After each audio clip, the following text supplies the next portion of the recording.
The cup stood on the top shelf, next to the one I always used for coffee.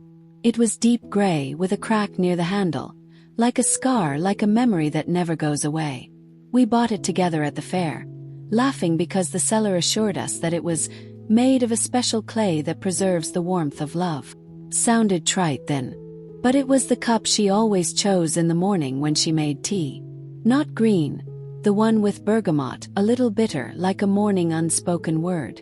After she left, the cup remained.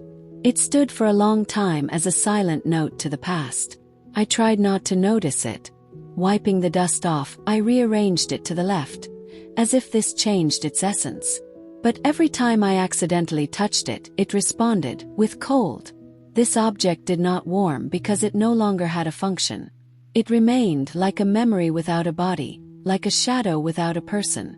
One day, waking up very early, I decided to make tea. Not my usual one, but hers with bergamot. And I took that very cup. It wasn't a decision. It was a habit that forgot itself and went outside.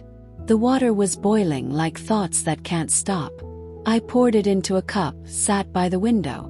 And instead of pain, I felt something else. Not warmth, not longing, but presence. This cup was no longer her cup. And not mine. It became a transition between what was and what remained.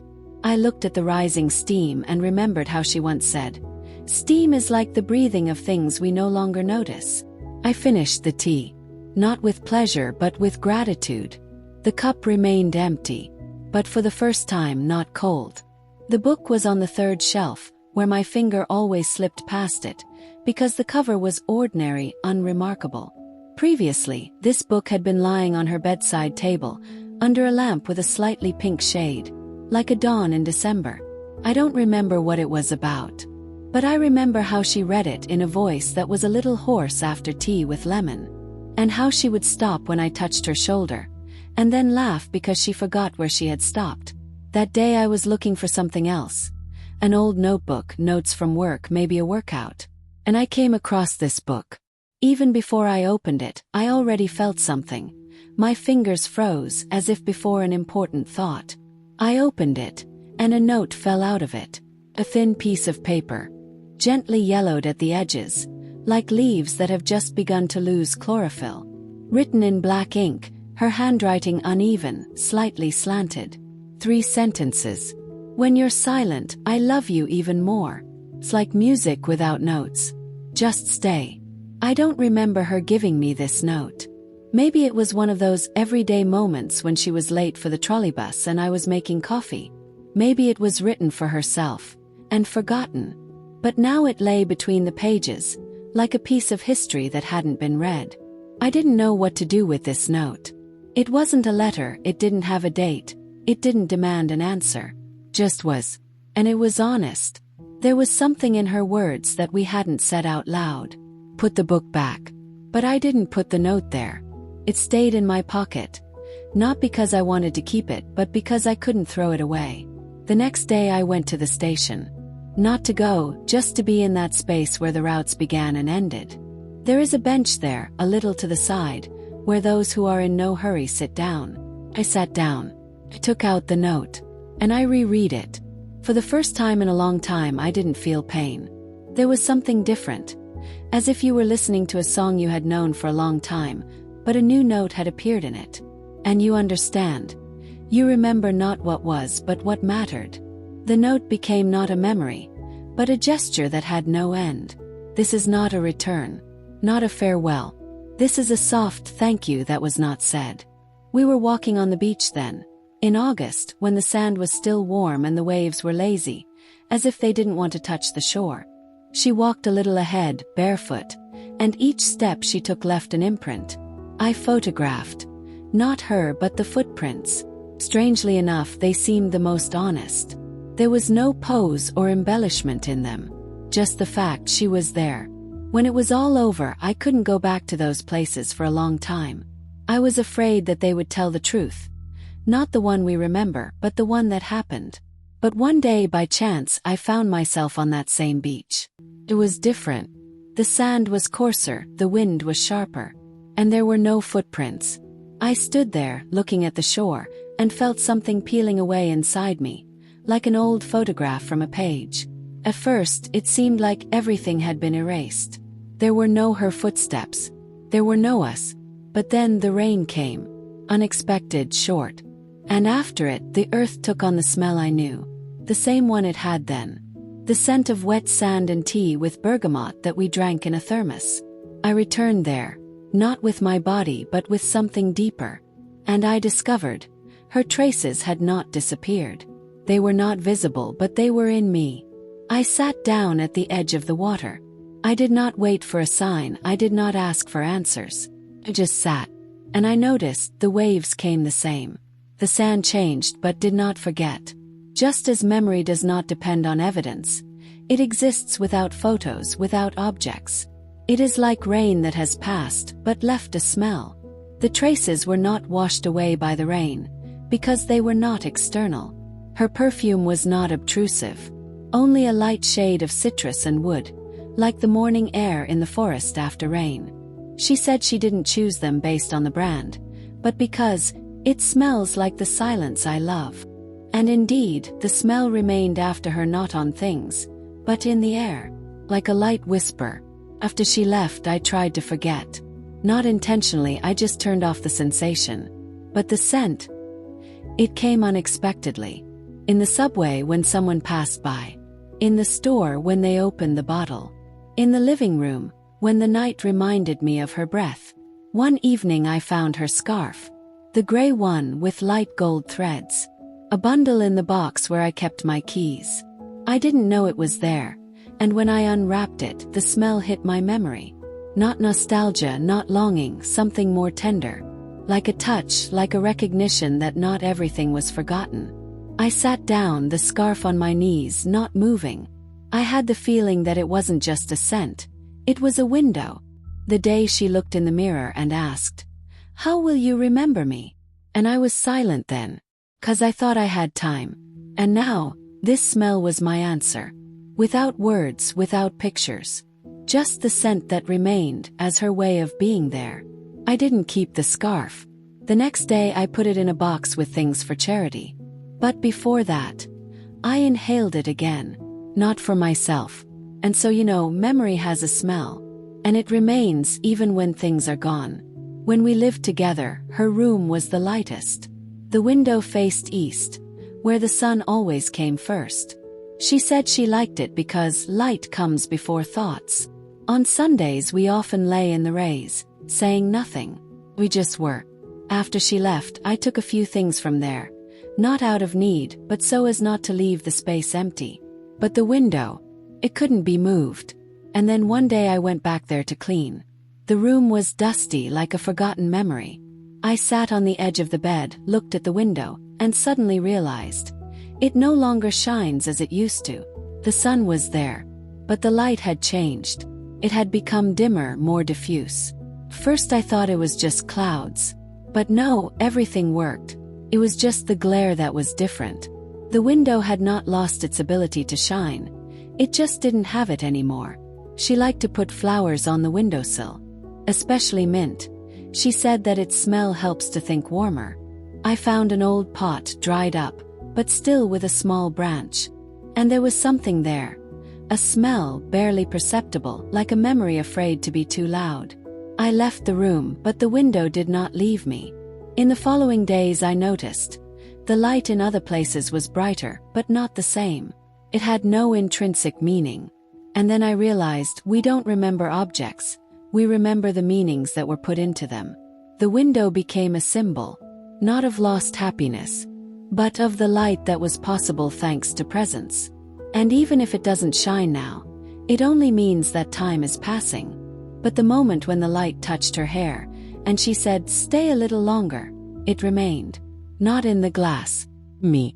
When we lived together, there were two keys, mine and hers. She wore hers on a chain, with a little star-shaped pendant. She said it reminded her that there was always a way home, even when it was dark. We rarely locked the door. We just got used to it. Trust was the bigger lock. After she left, her key remained. I found it at the bottom of a drawer, among the little things. An old battery, a broken keychain, a supermarket receipt. It was without a pendant. It lay there like something that had lost its meaning, but still existed. I took it in my hand, and I realized it no longer opened anything. The door had been changed. The lock had been changed. The key was like a word that no longer had a language to say it in. But strangely, it had not become useless. Because memory does not need a function.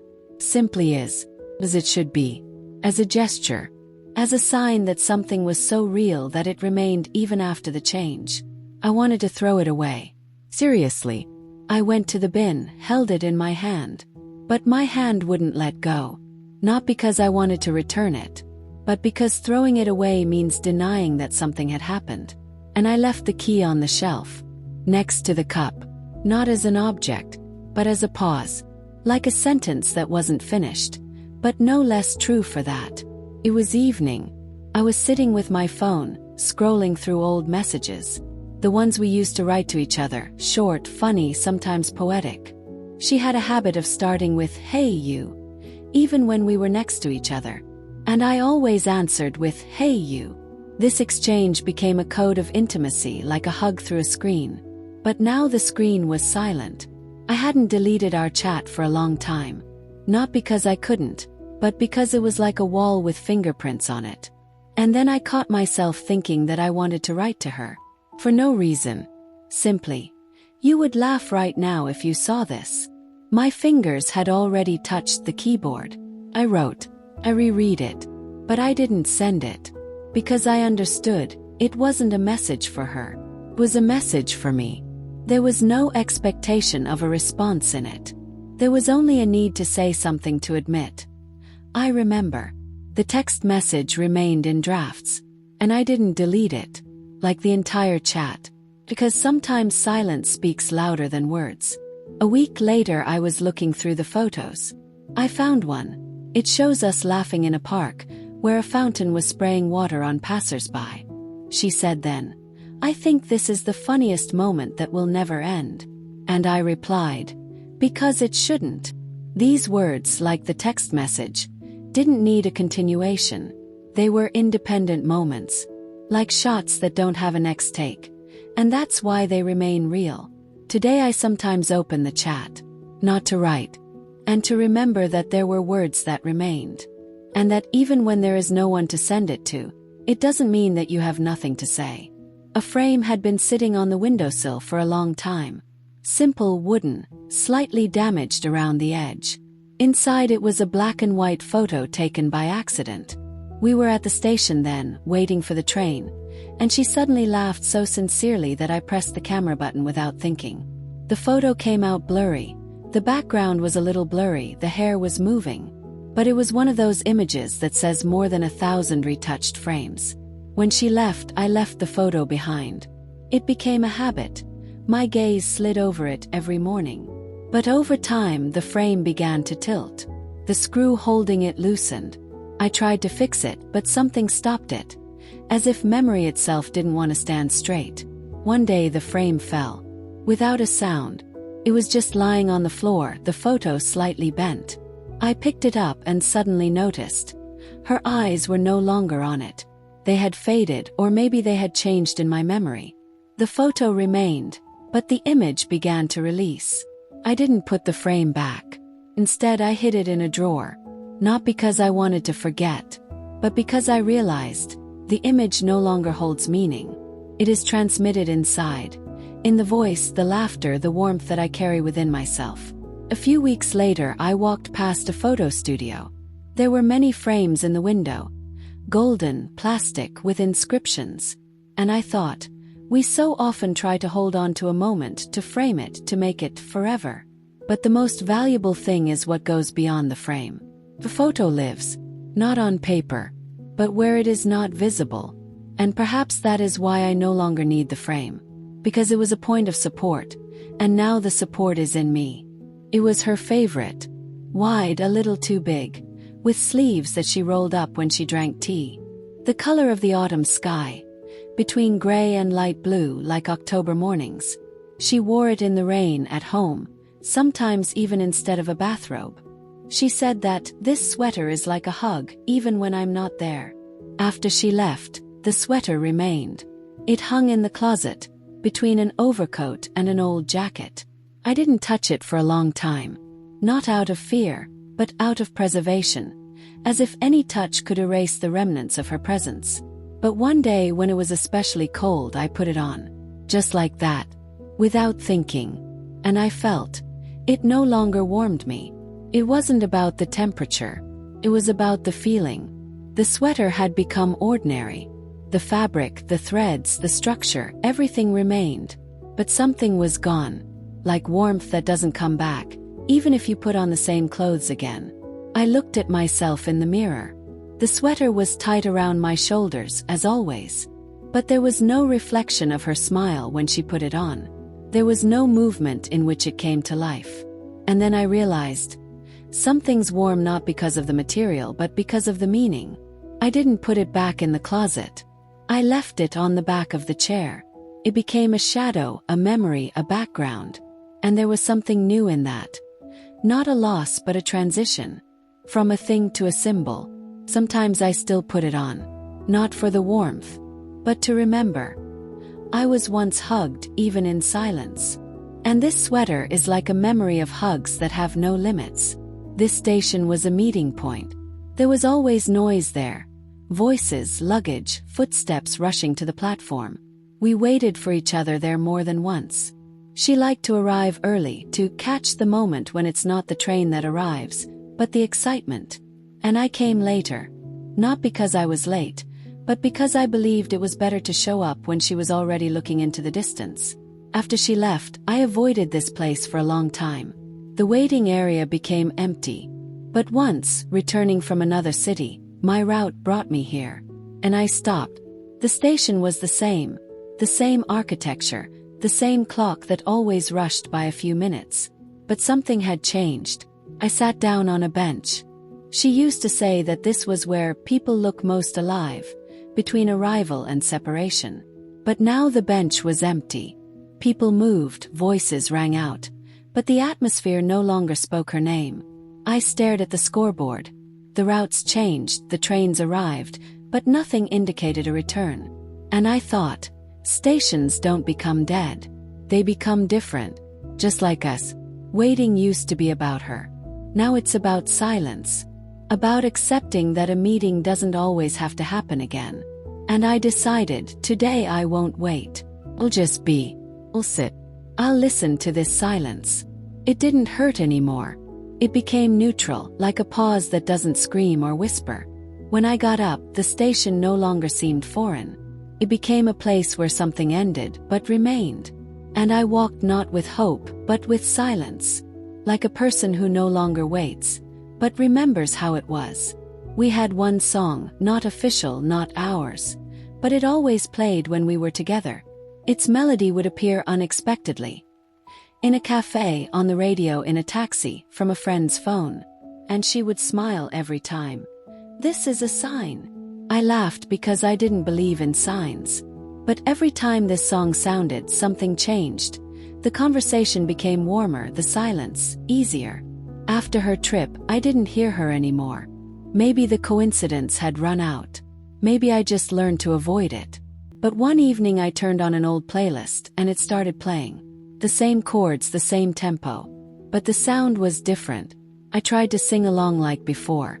But my voice was breaking. The notes wouldn't fit. The melody sounded past me like a train passing by without stopping. Pause. And I realized this song is no longer for singing. It has become an internal noise, like a memory that has no beginning but has an end.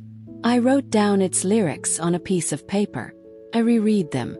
And I found in it not romance, but something else. The space between the words where we used to be. The song became not music, but a pause between sounds. The next morning I heard it again. From the window of the car next door. But this time there was no pain. It was just, this is a song.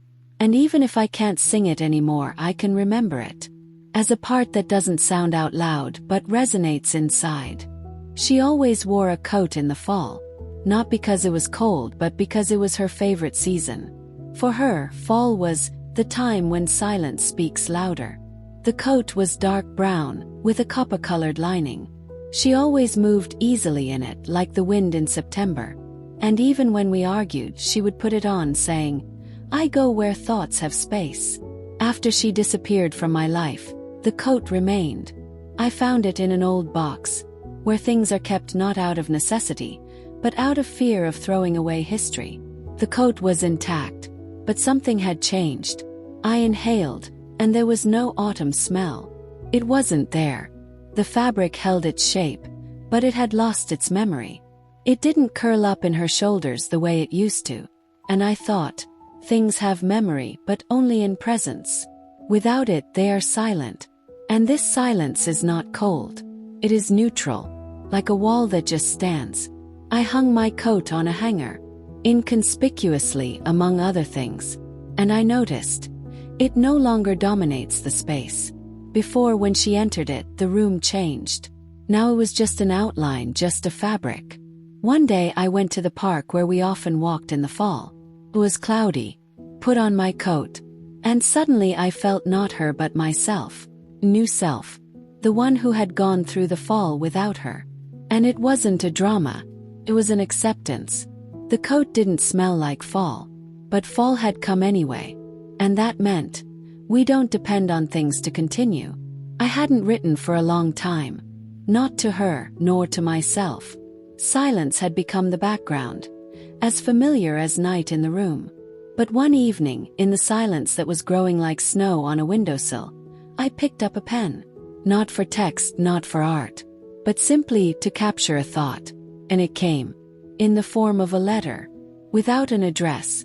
Without a hello. Just a flow. You stayed in that part of me that I don't want to clean. Not because of pain, but because of warmth. It's like an old tree that no longer blooms, but gives shade. It's not my fault that you left. And it's not your fault that I stayed. We just were. And that's great. Very much. Thank you. It was easy to write. Like a breath after a long pause. I didn't cry. I didn't feel sad. I just wrote. Each sentence was like a stone falling into water. Without splashes but deeply. And when I finished, I didn't want to send it. Because the letter wasn't for her. It was for me. For a part of me that needed recognition. Not all stories have an epilogue. But each one has a heart. And that heart isn't in the ending. But in what's between the lines. I folded the letter. I put it in an envelope. I didn't seal it. I just left it on the table. As proof that I spoke. Even though no one was listening. And it wasn't a tragedy. It was freedom. The next day I read it again. And I understood there was no need to change anything. Because he said exactly what he had to say. Without embellishment. Without fear. He didn't have an address. But he had a direction deep down. I left him there among the books and notes. And that became a point of reference. Not back. But inward. She always walked next to me. Shadow. Not fear or pain. Just something familiar, like an old song that you listen to not for the content but for the memory. She reminded me of what was. And what not to change. Got used to her. She didn't interfere. She didn't scream. She just was. She stood behind. Even when I smiled, especially then. And I allowed her to be because I thought, this is my part. My responsibility. Like a debt that cannot be paid. But one day I was walking home in the evening. The street was lit by a soft sun, falling at an angle, almost horizontally. And when I looked back, the shadow was gone. It was just gone. No sound. No goodbye. Only light. First I was scared. How could it be without it? It was my mirror. My weight. But then something else came. Lightness. Like after a deep breath. I walked on without the need to look back. I didn't look for it. I didn't ask why. Or where. Because I realized. We don't always have to be with the shadow to remember. It had done its job. Showed us that there was darkness. And now I chose to walk without it. That evening I didn't write. I didn't analyze. I just lay there, staring at the ceiling, thinking. Maybe shadows go when we're no longer looking for confirmation that we were right. When they simply are. And that's enough. I walked these streets for a long time. It seemed that I knew every crack in the asphalt, every balcony where someone had once smoked in the silence of the night. This is not just a city. It is a pulse that reminds me, you are alive. But in recent days it has become different. Not changed, no. Just louder. Every turn is like a frame from a movie that I have already watched, but did not fully understand. A cafe where we argued about trifles. A bench where she was silent, and I did not understand that silence speaks more than words. A park where I first saw that she breathes differently when there is silence nearby. This city began to speak. Not with words, with smells, sounds, light. And everything that I had once hidden in the deep drawers of memory was now opening like letters that were never sent. I walked, and each building told me. Here you were real. Even when those moments were painful. The city did not judge. Simply reminded. Like a good friend who doesn't force you to remember, but when you're ready, opens the album. I stopped by the window where we once stood together. The light fell the same way. But she's no longer there. And it wasn't sadness. It was acceptance. Places remain, people don't. But what was doesn't disappear. Just becomes a background. Warm. In this city, I'm not looking for her anymore. I'm looking for myself. The one who was with her, who learned to be silent, who was afraid but walked. And when I find this myself, even in the shadows, I smile. Because the city is not just a space. It's a form of memory that breathes with you. And when you accept it, it becomes easier to be. I've always been afraid of pauses. These moments when nothing seems to be happening. When the world stands still. When you're not in motion. For me it was like an abyss. Dangerous, unknown, too deep. I was running away from silence. Into conversations, into affairs, into plans. But one day I just stopped. Not because I decided. But because I couldn't run any further. My body said, enough. My soul was silent. And I lay down. Without music. Without thoughts. I just lay there, staring at the ceiling and listening to the silence. It was scary. Like looking at myself, unarmed. Without a plan. Without a script. But something about it was real. In every minute that had no purpose, I discovered myself not as an actor, but as someone who is. Hours passed. And I didn't fill the pause. For the first time. I just let it be. As a person who finally has the right to be silent. And this pause began to speak. About fatigue. About desire. About the fear of being unproductive. About the right to simply be alive. It was a pause that didn't kill movement but healed it. Like medicine that doesn't stimulate but calms. Like a hug that doesn't promise everything will be fine, but says, you already are. And that's enough. The next morning I woke up. Not with new goals but with a new space. A place inside me where I don't force but invite. Where a pause is not an end, but a beginning. I haven't heard her in a long time. Not because she stopped talking but because her voice stopped coming from outside. Now it lives inside. Not as a sound but as a way of thinking. It appears in the phrases I involuntarily repeat. In the intonations that arise when I speak to myself. In the words she never said but I know she could. It's not a hallucination. It's a presence that doesn't require physics. Sometimes I catch myself looking for her reaction. Even though I haven't shared my thoughts out loud with anyone for a long time. And it's at those moments, her voice becomes most expressive. Not because I miss her, but because he taught me to hear myself and the world. I remember how she talked about little things. About tea, about the cold, about her day. And how these conversations sounded in me. Not as a background, but as a rhythm. Warm, torn, alive. I didn't write down her words. But they remained. 'Cause they were real. Now her voice is not her. It is a part of me that sees gently, that listens attentively, that doesn't judge. Has become an internal compass. Even when I disagree, I know she would listen. I don't create monologues with her. I don't imagine dialogues. It's just that sometimes, when the world sounds too loud, her voice appears. Like a pause. Like that timbre that doesn't need explanation. This is not an attachment. This is not a ghost. This is a memory that lives not in facts, but in the form of being. I am no longer afraid of losing her, because what lives in me cannot be taken away. And perhaps this is what true love is, when a person's voice becomes the way you speak to the world. I didn't come to the lake with a plan. My feet just brought me there. It was cool, the ground was a little damp, and the silence was so strong that my body listened. The lake was silent, smooth, without a wave. It didn't call, but it waited. I sat down on a stone, without a thought, without a topic. The lake looked at me like someone who doesn't ask, "How are you?" because it already knows. And in this soft presence I felt, I didn't need to explain anything. Not to her, not to myself, not to the past. The water didn't demand confessions. It didn't judge, just accepted. I wanted to speak, but I remained silent, not out of fatigue, but out of respect for the silence. And in this silence I felt myself more clearly than in any dialogue. I threw a stone into the water.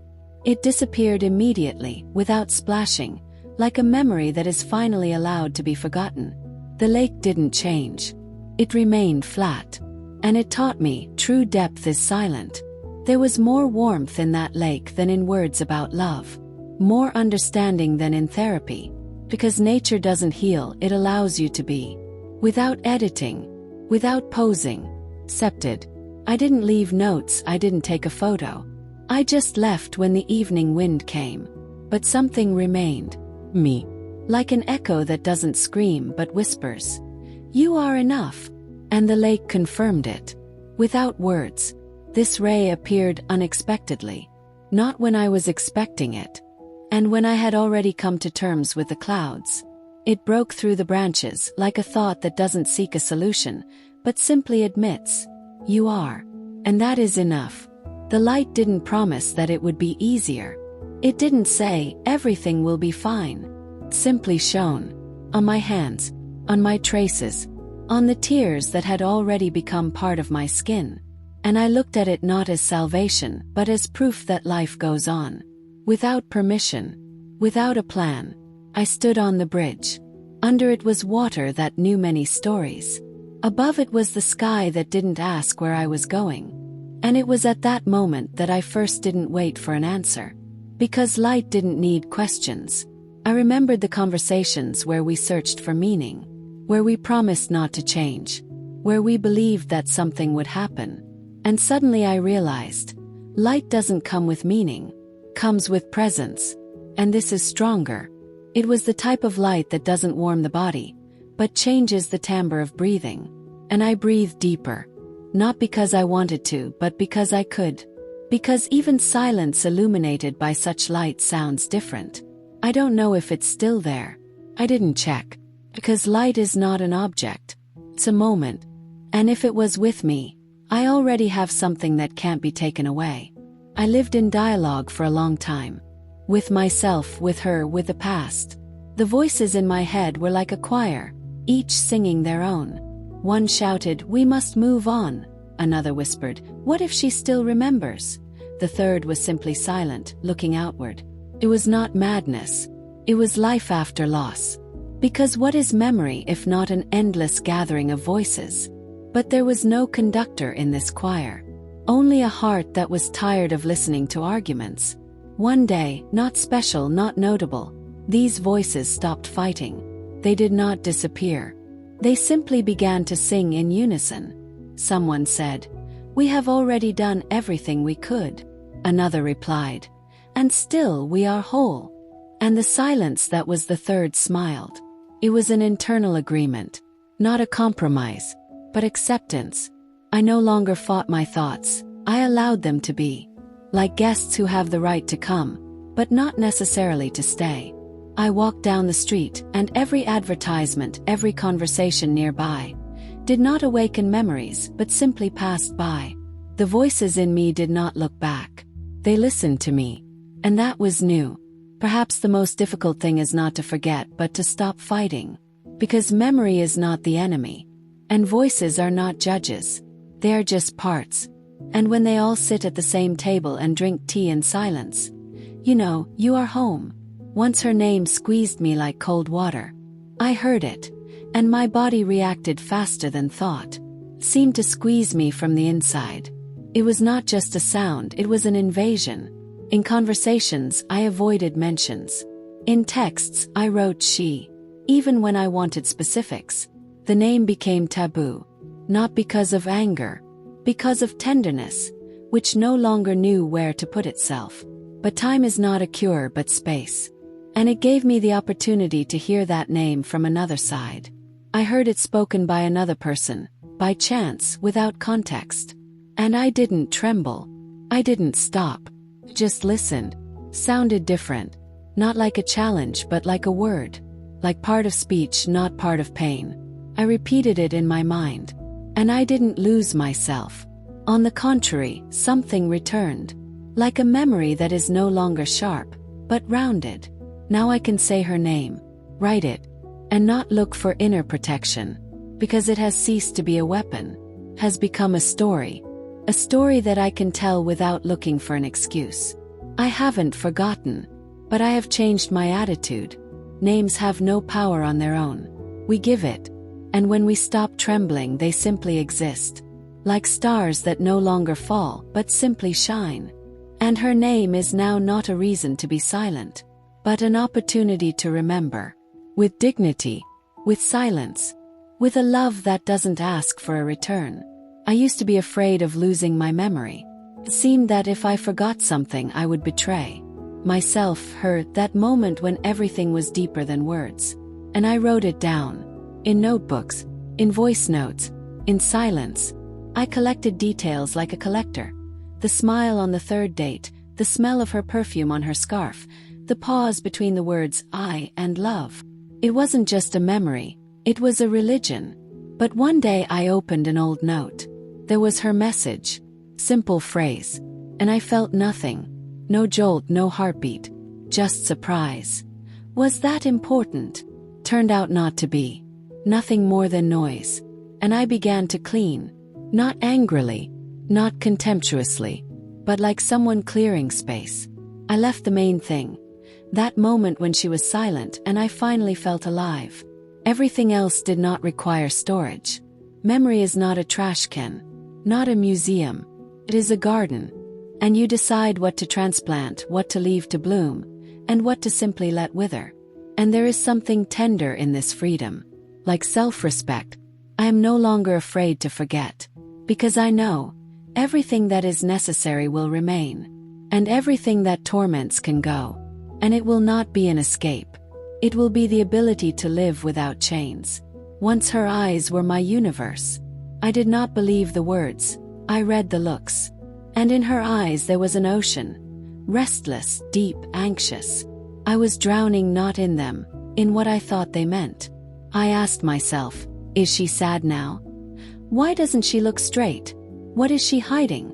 And every change in her gaze was a riddle that I had to solve. But the truth was simple. Not all eyes want to be read. After all, I was no longer looking for her eyes. I was looking for my reflection. How do I look? How do I see others? How do I see myself? And there was something stronger than falling in love in this change. It was healing. Once I met a girl on the subway.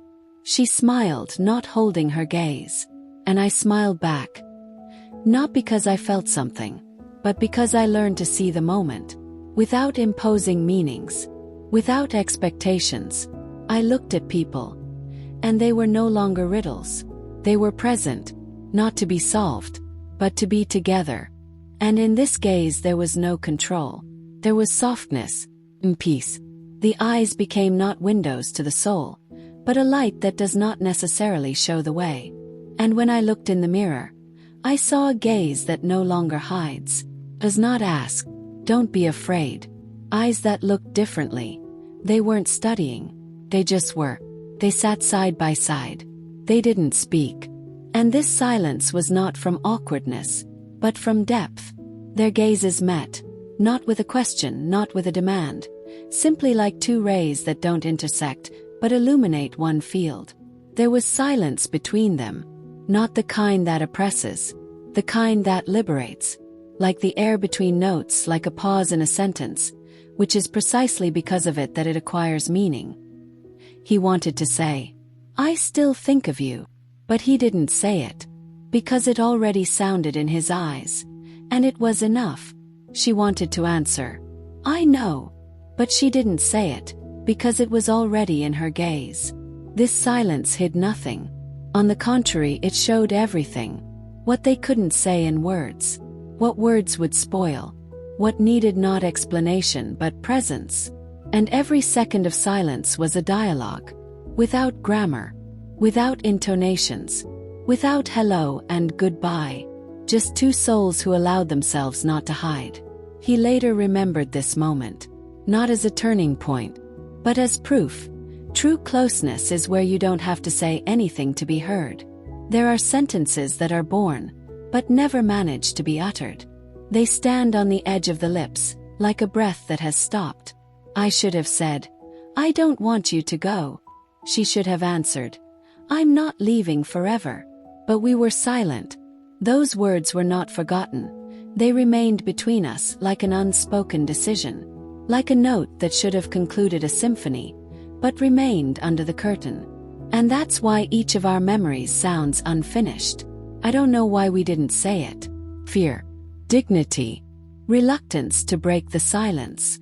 But sometimes words are the only bridge, and when it's not built, we end up on opposite shores. I remember her eyes that evening. There was a willingness to listen. And maybe that's why I was silent, because I wasn't sure I would say it right. But the truth doesn't need to be formalized. Needs to be allowed. Over time I learned to return these words. Not to her, to myself. I say them about myself on walks, in dreams. And there is healing in that. Because even forgotten words have power if we admit. They were. Now I am not afraid of silence. Because I know. Sometimes between it and words stands the most important thing. The desire to be heard. And if I do not suppress it, even silence will become a phrase. There are touches that leave no trace. And there are those that penetrate deeper than the skin, deeper than memory. Her touch was not tenderness but presence. As proof, I am here. And that is why his loss was felt by the body. I remember the moment. Her hand touched mine when the night was especially quiet. There was no passion there, only gratitude for the fact that we are still there. And those fingers on my palm, they were like a prayer that is not spoken but audible. After separation, it seemed to me that those places on the body became empty. Not painful, no, as deaf. Like a page from which a word was erased, but an emptiness was left. The scar not from pain, from the loss of warmth. I tried to remember when exactly we touched last. And I realized, it's not when but how that matters. 'Cause some touches have no time. They are outside of chronology. They are with us. I tried to replace them. Hugs from others. New meetings. But you can't fool the body. It remembers not the form but the content. And where her touch was, it didn't want anything else. It didn't look for anything. It just waited, like that place in the heart that no longer asks, but doesn't close. This scar is not a wound. It's a trace. As a sign that you weren't just next to someone, but allowed yourself to be touched. And when you admit it, the pain turns into a part of you. There was a moment when everything was ready for a conversation. Time, space, even the heart was open, thirsty, with a barely perceptible tremor. But the conversation didn't happen. And not because someone didn't come. And because we couldn't go deep. I wrote a message. I sat with him for half an hour. There weren't many words there. Can we talk? And that was it. No explanations. No emotions. Just an invitation. She saw it but didn't answer. And I didn't ask anymore. This silence wasn't an insult. It was a boundary. Like a door that stays closed. Not because it doesn't have a key, but because no one approaches. And I thought for a long time, what would we say? I miss you. You've changed. Me too. But what would be new? What would be true? We've said it all before. Just in a different way, through looks, touches, escape. And I realized, there are conversations that are better left in the shadows. not as an avoidance, as a respect, because not all meetings require words. To mend in silence, and it is in it everything is said. Since then I haven't written anymore. Not because of disappointment, but because I accepted, conversation is not always the key. Sometimes it is a pause, which does not separate, but preserves the distance, where tenderness is still alive. Before, every day was a waiting. She could write come change. And even if the mind knew, hardly, the heart kept the door open. Waiting became the background of life. Like music that you don't turn off, even when you're no longer listening. I checked my phone in the morning. I looked at the notifications. I looked for hints. Maybe this is her? And every time nothing. But even emptiness could be an invitation to new hope. Because there was no. There was not yet. But one day, without any particular event, I woke up and didn't check anything. I just went to make tea. Without thinking about her. Without waiting. And not because I didn't want to anymore, but because I didn't need to. This day was not a holiday. It wasn't the finale. He was ordinary. And that is precisely his strength. Because we stop waiting not in a rush, but in the everyday. Where silence no longer seems like a pause, but simply part of the pace. I understood. Waiting is not a proof of love. It is a state of dependence. And when you get back a day in which there was more of you than her, it is not betrayal. It is a return. From that moment on, I no longer avoided memories. They simply became easier, because they did not entail expectations. They were not an invitation, they were an echo, warm but not demanding.